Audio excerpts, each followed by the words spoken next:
Nagawa na yung canopy.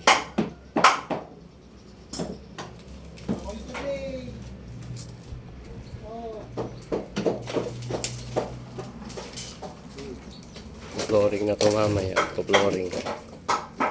Tcharan! Na-flooringan.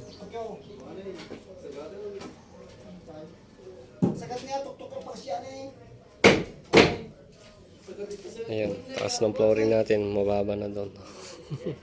Pero ile-level yan pag nagpagawa tayo ulit. Flooringan din yan.